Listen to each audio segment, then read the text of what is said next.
Somnifère, le podcast. Somnifère, c'est un podcast en 2 parties. D'abord une courte séance de relaxation conçue pour vous préparer au sommeil, suivie d'une histoire à dormir debout qui vous fera tomber dans les bras de Morphée. Disponible à l'écoute chaque soir, dès 19h, sauf les vendredis et samedis soirs. Si vous aimez ce podcast, merci de le noter sur la plateforme sur laquelle vous l'écoutez. Pour toute question ou suggestion, envoyez un mail à l'adresse morphée@somnifèrelepodcast.com. Bonne écoute et bonne nuit. Installez-vous confortablement et fermez les yeux. Votre programme du soir va commencer. Bonsoir à tous, nous sommes le mercredi 24 mars et Somnifère vous raconte ce soir l'histoire de Gilbert et Henriette, un couple fraîchement marié. Henriette s'emporte alors qu'une pendule sans valeur et de mauvais goût vient trancher avec la décoration de leur appartement bourgeois parisien.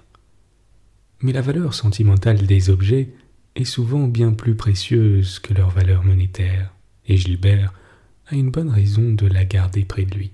C'est une nouvelle de Mathilde Alanic intitulée « La vieille pendule ». Je vous souhaite une excellente nuit et maintenant place à notre séance de relaxation. La séance de relaxation. Installez-vous confortablement, fermez les yeux et lorsque vous êtes prêt, commencez à vous détendre et à relâcher tous vos muscles.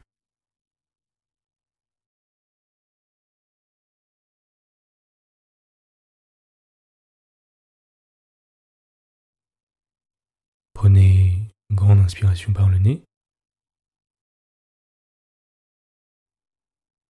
et expirez par la bouche.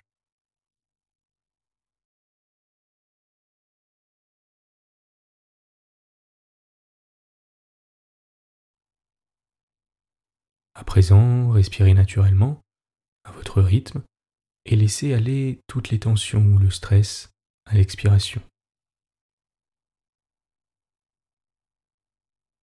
Si des pensées parasites vous viennent à l'esprit, laissez-les passer sans jugement et recentrez votre attention sur votre respiration.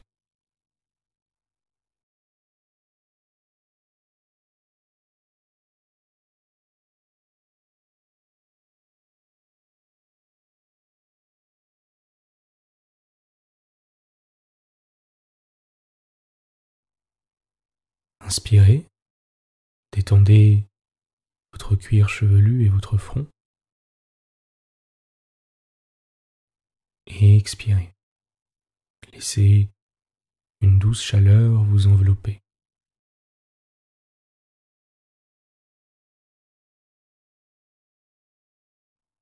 Inspirez, sentez votre visage et vos oreilles se détendre. Et expirez toutes les tensions.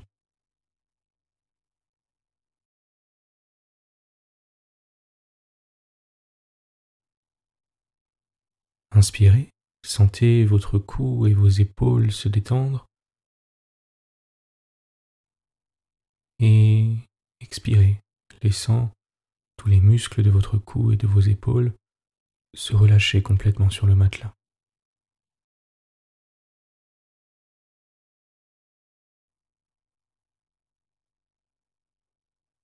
Inspirez, sentez la relaxation se prolonger au niveau de vos bras et de vos mains.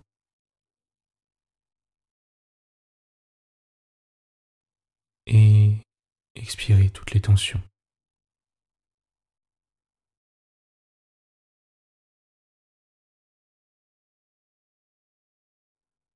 Inspirez, sentez la détente traverser votre dos et votre ventre. Et expirez en détendant tous les muscles.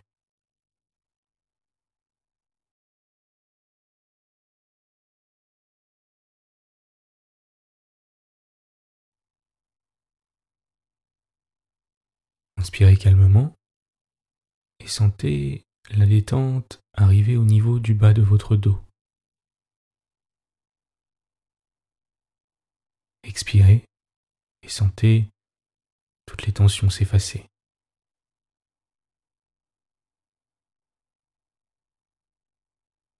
Détendez vos hanches,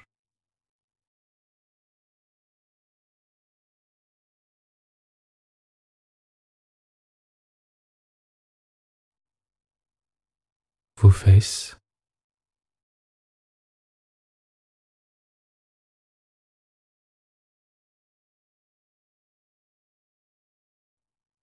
votre zone pelvienne,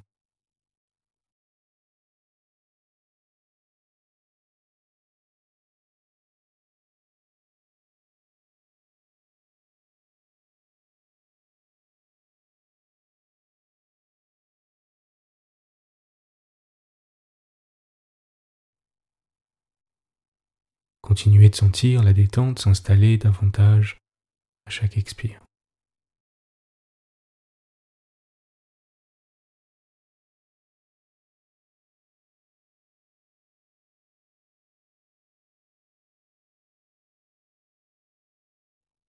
Vous vous sentez maintenant profondément détendu et serein.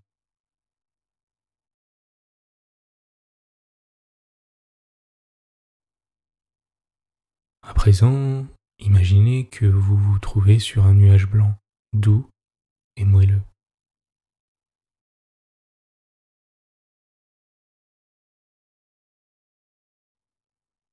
Sentez votre matelas se transformer doucement en nuage sur lequel vous êtes posé de tout votre poids et qui vous enveloppe délicatement.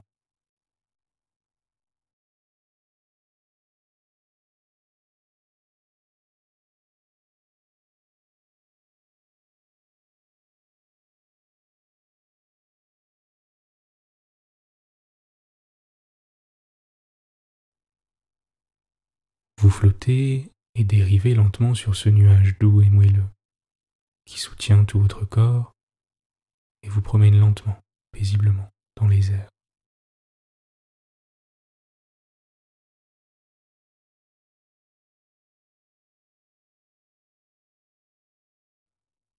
Sentez les appuis de votre corps avec le nuage. Sentez à quel point le nuage est doux et confortable.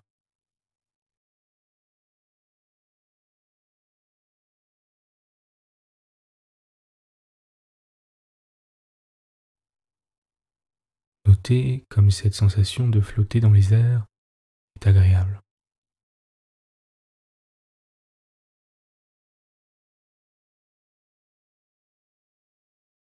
Remarquez la température du nuage.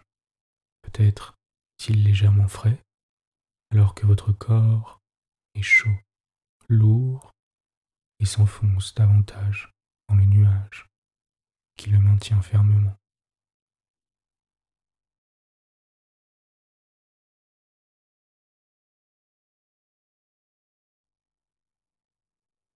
Il y a d'autres nuages dans le ciel qui flottent doucement.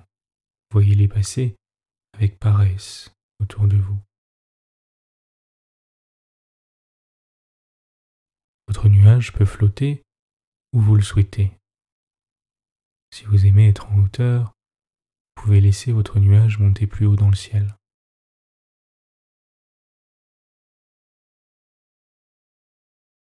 Vous êtes complètement calme et en paix sur votre nuage, soutenu doucement mais fermement pour vous permettre de vous ressourcer, d'évacuer les tensions et les émotions non désirées.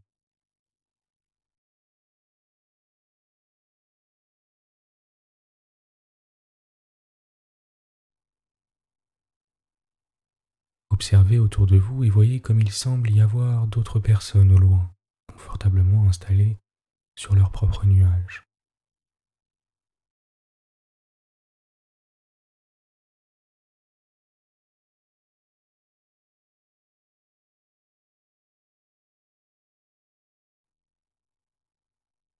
Peut-être s'agit-il d'autres personnes qui, comme vous, écoutent ce podcast et se détendent. Certains sont complètement relâchés, en paix, avec les bras ballants. De là où vous êtes, vous pouvez voir l'horizon à 360 degrés. C'est impressionnant.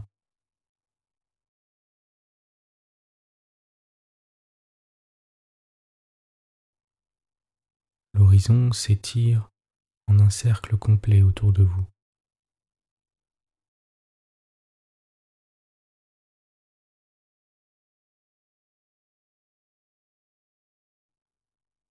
Remarquez au loin comme les collines apparaissent presque bleues, légèrement brumeuses.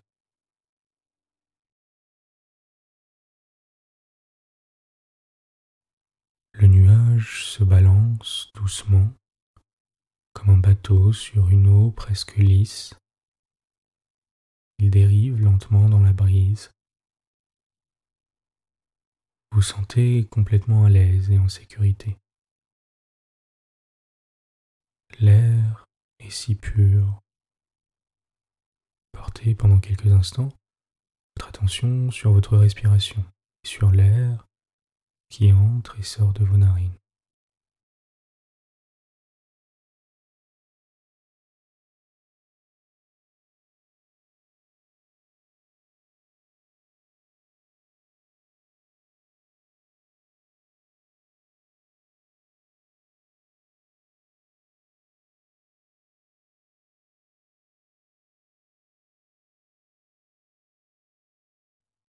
Certains nuages sont si proches que vous pouvez presque les toucher.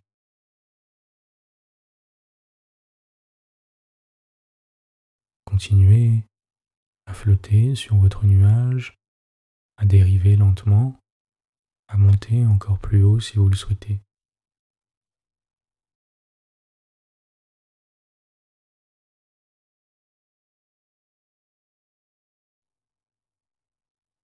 Le sol au-dessous de vous ressemble à un patchwork.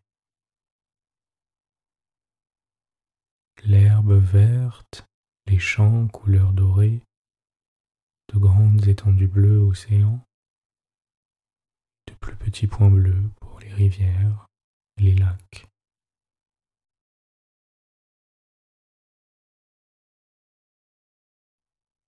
Il vous semble même que vous pouvez apercevoir l'ombre de votre nuage sur le sol au-dessous de vous se déplacer lentement.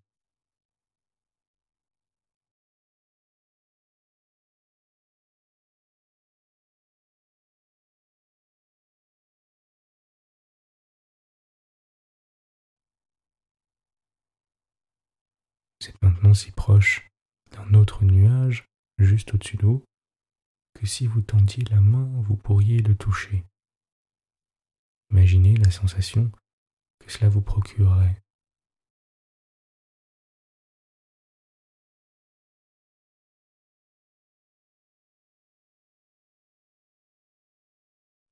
Vous montez à présent encore plus haut et vous traversez les nuages au-dessus de vous. Vous sentez la fine brume sur vos joues alors que vous vous élevez à travers les nuages.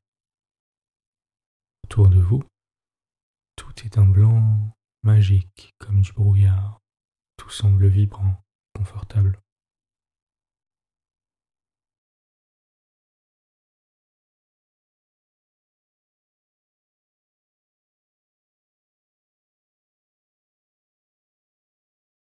Vous regardez autour de vous et c'est comme si vous étiez au milieu d'une terre de neige blanche, pure. Sentez le nuage vous soutenir en douceur, confortablement, alors qu'il vous promène çà et là, et que vous sentez la détente vous envahir.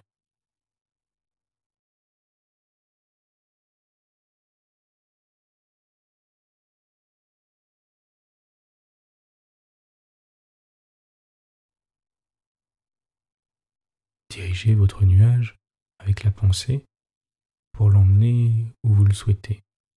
Plus haut, plus bas, à gauche, à droite.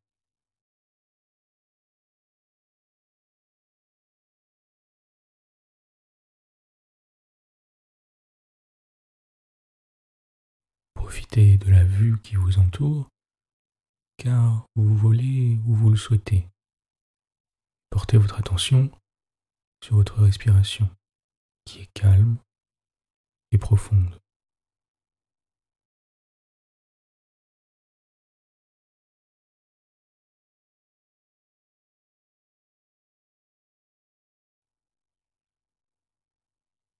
Continuez de flotter sur votre nuage et allez où vous le souhaitez. Peut-être aimeriez-vous dériver le long des côtes en regardant les vagues s'écraser sur le rivage.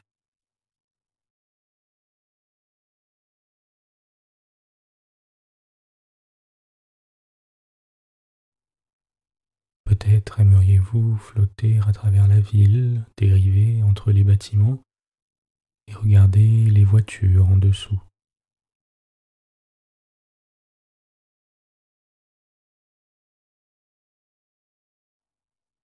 Vous pouvez voyager où vous le souhaitez. Vous pouvez admirer les forêts, la campagne, même votre propre maison, votre propre immeuble.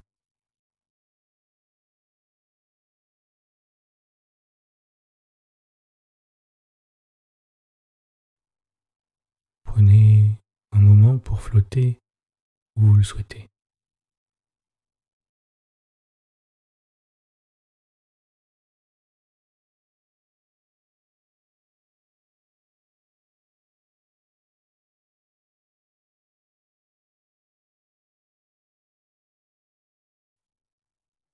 Vous êtes calme et détendu. L'histoire du soir. Mathilde Alanic, la vieille pendule. Gilbert Savin tourna la clé, poussa la porte, puis s'effaça. « Passez, madame, dit-il avec une politesse enjouée. Onduleuse sous son long manteau, Henriette s'avança. Mais le pied sur le seuil, elle se retourna vers son mari. Les yeux dans les yeux, ils se sourirent, graves et troublés. Le vagabondage enivré du voyage de noces s'achevait là. Ils entraient au logis où les attendaient les rêves, les espérances, les devoirs et les soucis de la vie journalière. Le train du Simplon venait de les amener d'une traite de Stresa à Paris. Encore éblouis des mirages lumineux d'une région enchantée, ils s'attristèrent en trouvant la ville fangeuse, bruyante, sous le ciel fuligineux d'octobre. Henriette, blottie contre son mari, eut un soupir. « Oh, ces pauvres qui se démènent parmi les cloaques. Et demain, nous serons comme eux, haletants, pressés, mouillés. Si l'on avait pu rester là-bas toujours, dit, quelle fête permanente, pour les yeux et pour le cœur. » Mais Savin de la portière tendait vers la rue fourmillante un regard intéressé. À la longue, peut-être se lasserait-on du bleu éternel, on s'endort là-bas sous les molles caresses du soleil. Ici, il faut combattre, agir. Dans ce milieu excitant, l'énergie s'exalte, l'esprit s'allume. C'est vrai. Et Paris possède aussi de nobles paysages, convint Henriette, se penchant pour considérer Notre-Dame dressant dans la brume sa carène fantastique aux avirons dentelés. De brusques impressions, au passage, ravivaient leurs souvenirs. Henriette salua d'un mot Cluny et le Collège de France, deux amis de sa jeunesse studieuse. Gilbert, au coin de la rue Soufflot, entrevit le café cénacle d'esthétique et d'éloquence, où autrefois il se grisait d'enthousiastes théories et de paroles sonores devant un boc lentement dégusté. Cet aperçu soudain du temps passé lui fit mieux sentir la douceur et l'éclat du présent.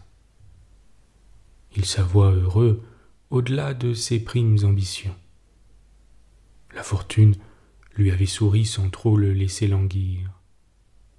Après un double début dans une revue très littéraire et sur la scène de l'Odéon, Gilbert en peu d'années s'était acquis une réputation estimable, comme romancier et comme poète dramatique.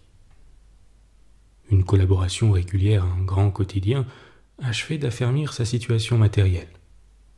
Et enfin, pour compléter cette série de bonheurs, Savin rencontrait à l'improviste, dans une banale soirée bourgeoise, celle qu'il devinait aussitôt la compagne rêvée.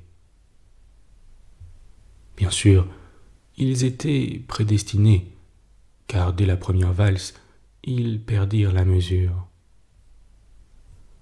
Gilbert eût épousé sans dot la jeune fille couronnée d'or pâle, dont la fine beauté réalisait son idéal d'artiste. D'aventure, l'élu de son cœur se trouvait nanti d'un honorable patrimoine, maîtresse de ses destinées, orpheline sous la garde d'indulgents grands-parents. Promptement, l'accord fut conclu, et le mariage de la petite fille du docteur Bouligny avec M. Gilbert Savin, homme de lettres, s'inscrivit aux échos mondains. Du jour mémorable, 6 semaines les séparaient. 6 semaines féeriques qui valaient 6 vies. Maintenant, il fallait revenir vers le monde oublié.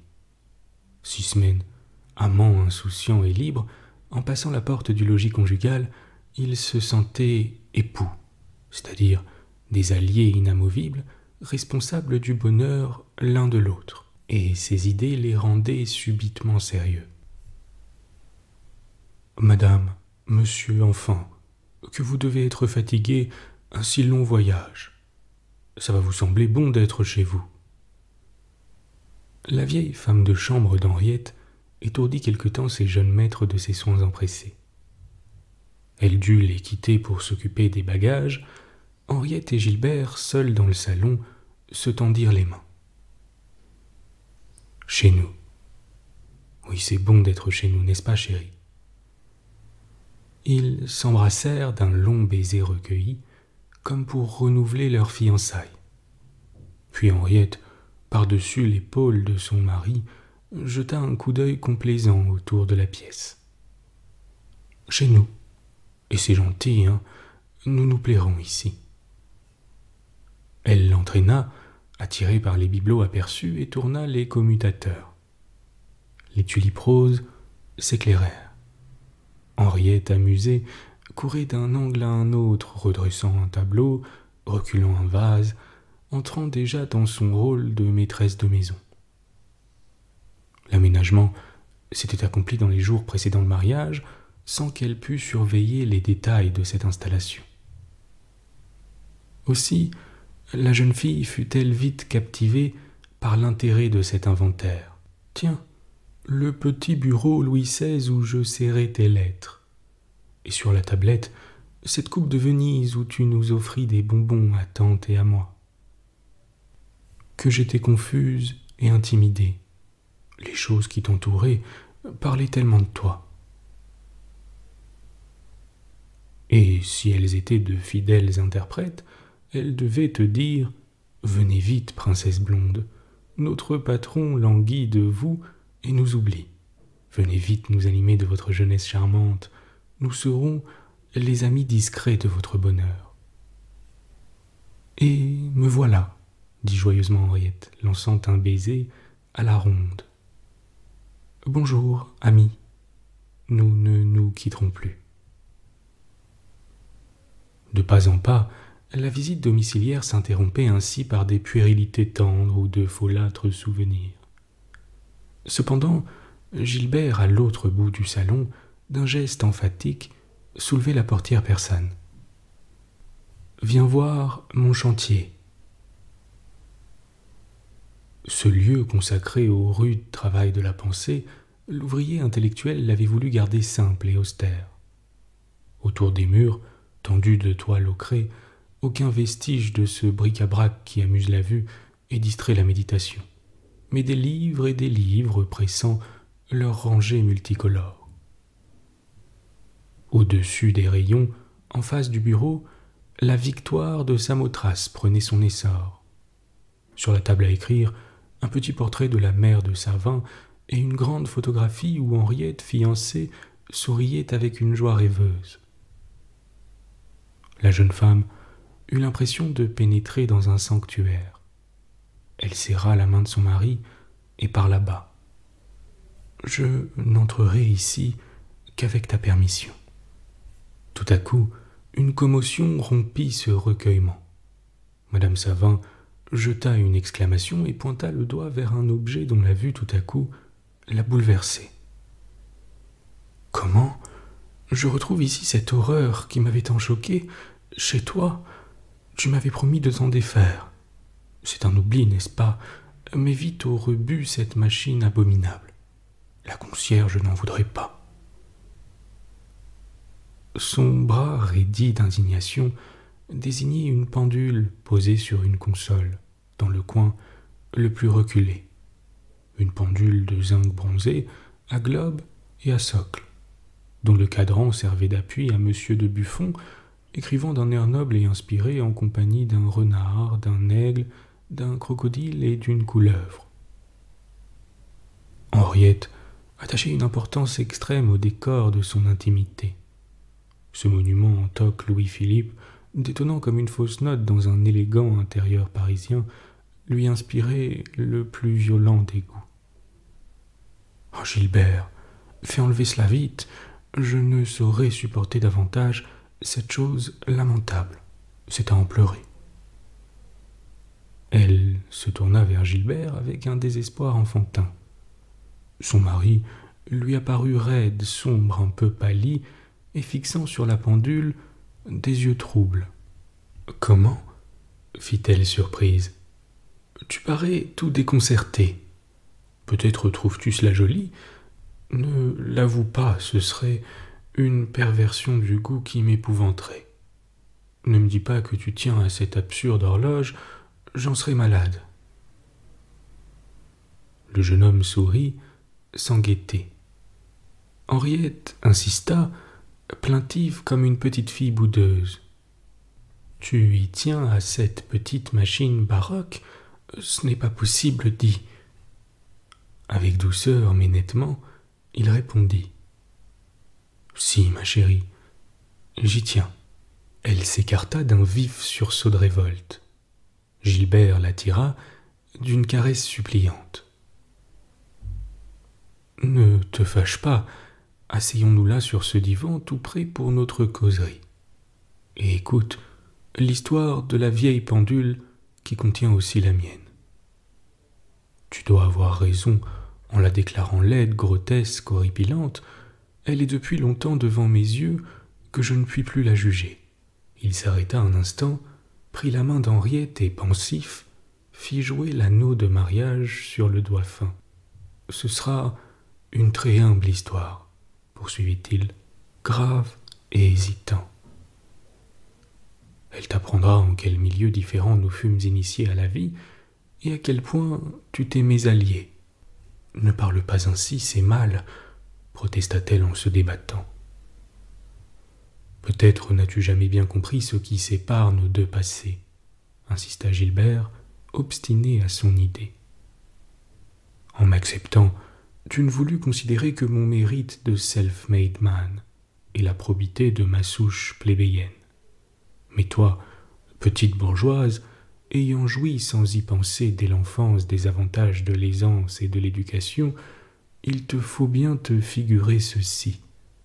Ton époux a grandi dans une boutique de papier peint en un faubourg de province. Pendant que des domestiques corrects et attentifs s'empressaient à te servir et t'escorter au Luxembourg, moi, je prenais mes ébats dans la rue. J'essuyais la vaisselle dans l'arrière-magasin pour aider maman, où je lavais les carreaux de la devanture. J'accompagnais quelquefois mon père chez ses clients, fier de porter un peu de son bagage. Quand il s'en allait, le seau de colle au bras, l'échelle à l'épaule et une blouse blanche tombant jusqu'aux genoux. Le commerce était précaire et les bénéfices modiques. Ma mère cousait et brodait afin d'augmenter les ressources du ménage. Mes pauvres parents payaient ponctuellement les traites et le loyer, mais ils se refusaient toutes les satisfactions qui semblent indispensables aujourd'hui aux plus petites gens. Aucune dépense superflue, toilette, partie de campagne ou de théâtre. Mon père, comme unique récréation, cultivait un jardin en dehors de la ville. Et ma mère, au lieu de babiller avec les voisines, se ménageait chaque jour quelques instants de lecture. La lecture, c'était sa passion. Je l'ai vu souvent surveiller sa cuisine, un livre à la main. Le plaisir de lire en tout temps l'avait gardé du découragement et de l'ennui. Sa jeunesse, privée de toute distraction, ne connut pas d'autre divertissement. Pour satisfaire du moins ce goût louable, son père, en un jour de munificence, souscrivit à une collection de volumes ayant pour titre « L'écho des feuilletons » et reçut en prime la pendule « Objet de ton inimitié ». Elle parut assez simple, une chose opulente, le dernier mot du luxe et le fin du fin de l'art. Le mécanisme s'en montra d'ailleurs excellent. La pendule annonça sans broncher le mariage de ma mère, puis mon entrée en ce monde. Je fus élevé dans le respect de M. de Buffon, de son cadran et de son globe. J'appris à aimer le timbre ponctuel aux vibrations cristallines. Les 20 volumes, inséparables du souvenir de la pendule, rehaussaient encore sa gloire. Je les feuilletai de mes petits doigts curieux, en bavant d'admiration devant les gravures sur bois et sur acier. Que dirais-tu, mon Dieu, toi parisienne lettrée, habituée des cours de Bergson et de Faguet, en parcourant le fatras de ces vieux bouquins, bric-à-brac romantique et incohérent d'aventures, de cap et d'épée, d'intrigues sentimentales et de légendes fantastiques. Moi, sans marchander mon plaisir, je dévorais les unes et les autres avec le même intérêt, convainc et ardent. Entre ces pauvres reliures fanées dormait le monde délicieux des chimères. Je m'y plongeais avec bonheur comme en mon élément naturel. Ma solitude aussitôt se peuplait de brillants mirages. Je m'incarnais moi-même en des formes séductrices pour des existences violentes et exquises. Chétif écolier, je devenais d'Artagnan, l'homme de fer, Bussy d'Amboise ou le dernier des Mohicans. J'escaladais murs et balcons, je ferraillais contre 20 ennemis, je délivrais Marie Stuart, j'insultais Jeanne de Naples. J'entrevis Venise et Cordoue, je me figurais la forêt vierge, le Sahara, les steppes neigeux. Sans aucun doute, un éducateur logique eût blâmé cette orgie d'imagination. Mais de ces œuvres véhémentes et panachées ressortaient néanmoins des leçons de noblesse d'âme, de grandiose abnégation, de courage enthousiaste et des visions de beauté. Cela seul demeurait en ma petite âme saine et exaltait mes rêves. Quoi qu'il en soit, ces ferments entrés dans mon cerveau y exercèrent leur action stimulante.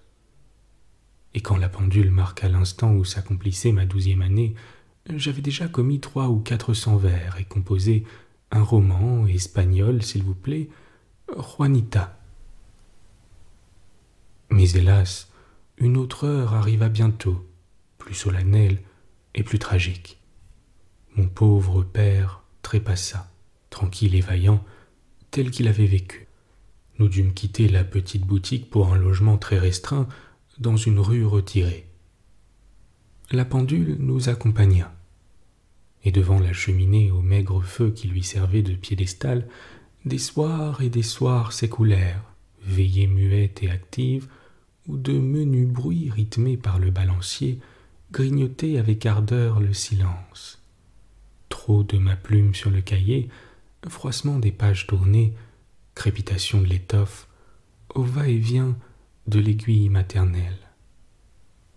Ce petit craquement, aussi persévérant dans sa continuité que le tic-tac de l'horloge, comme il m'excitait au travail. Souvent, en écoutant ce bruit familier, je croyais discerner aussi le crissement fraternel de l'aiguille qui s'y joignait jadis. Alors, les impressions d'antan se ranimaient en moi, et je m'activais à utiliser les minutes si fugaces. Ainsi, cette voix du passé en prolongeait la bienfaisante influence. Et le reconnaissant, je me promettais de toujours conserver près de moi, quoi qu'il arrivât, ma vieille conseillère. Si je réussissais, elle me sauvegarderait des suggestions bêtes de l'orgueil en me rappelant le point de départ de mon ascension. Si j'échouais, elle m'enseignerait la résignation, la patience, la simplicité de ceux dont elle avait mesuré le temps. Peu à peu, la chaîne longue et terne des jours d'effort amena les heures claires et sonores de la victoire. Ma pensée, jaillie dans un livre, s'exprima tout haut sur la scène. Puis, je te connus, et tu répondis à mon amour par l'élan de toute ton âme. Comment t'en remercierai-je? Tu es la reine du présent et la maîtresse de l'avenir. Je viens de te livrer le passé, mesquin et vulgaire comme cette pauvre pendule. Et comme elle, faisant tâche dans l'harmonie actuelle, n'est-ce pas? Une paume satinée s'appuya sur sa bouche avec l'énergie d'un bâillon. Pourquoi ne m'avais-tu pas dit cela plus tôt? Échappant à l'étreinte d'un preste mouvement, Henriette se levait et adressait une grave révérence à la pendule. Puis se rapprochant de la table à écrire, elle déposa d'un geste charmant d'offrande les 2 roses de sa ceinture devant le petit cadre où souriait en simple atour la mère de Gilbert Savin. Alors, se laissant tomber enfin dans les bras qui la cherchaient, la jeune femme acheva les yeux clos sous un baiser. « Vilain, comment as-tu pu douter de moi? J'aime le passé qui te fit tel que je t'aime. Mais ce passé, il faut me l'ouvrir tout grand, sans réserve. Mon amour prétend te suivre partout. » À cet instant, le timbre de la fameuse pendule sonna 6 fois, mais ni l'un ni l'autre des jeunes époux ne l'entendit. Bonne nuit. Bonne nuit.